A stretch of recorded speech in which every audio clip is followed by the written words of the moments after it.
Luego de esto, Pablo se marchó de Atenas y se fue a Corinto.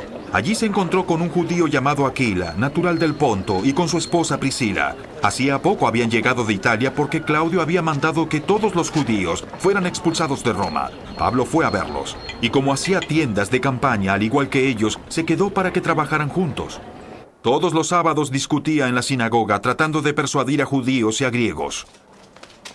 Cuando Silas y Timoteo llegaron de Macedonia, Pablo se dedicó exclusivamente a la predicación, testificándoles a los judíos que Jesús era el Mesías.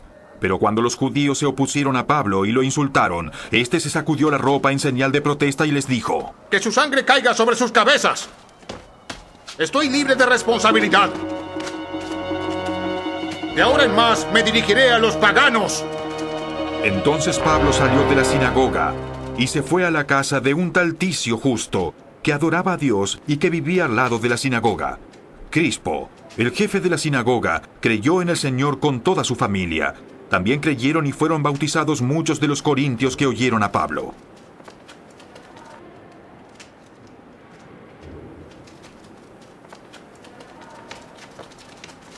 Una noche, el Señor le dijo a Pablo en una visión: No tengas miedo. Sigue hablando. Y no te calles, pues estoy contigo.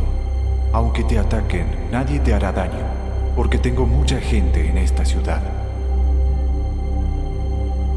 Así que Pablo se quedó allí 1 año y medio, enseñando entre el pueblo la palabra de Dios.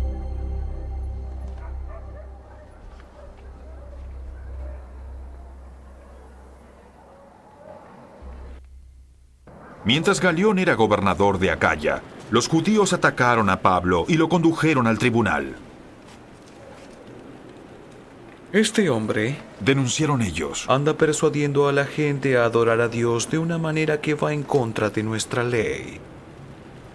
Pablo ya iba a hablar cuando Galión les dijo: Si ustedes los judíos lo demandaran sobre algún delito o algún crimen grave, sería razonable que yo los escuchara. Pero como se trata de cuestiones de palabras, de nombres y de su propia ley, arréglense entre ustedes.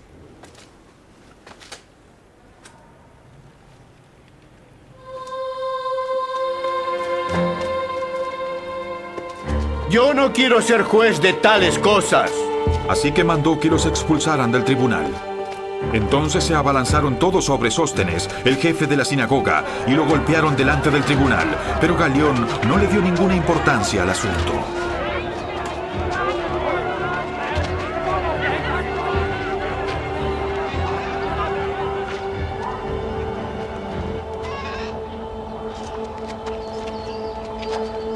Pablo permaneció en Corintio algún tiempo más. Luego se despidió de los hermanos y emprendió el viaje rumbo a Siria, acompañado de Priscila y Aquila. En Cencreas, antes de embarcarse, se hizo rapar la cabeza a causa de un voto que había hecho.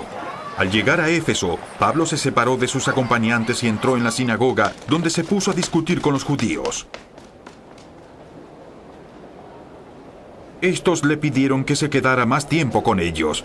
Él no accedió.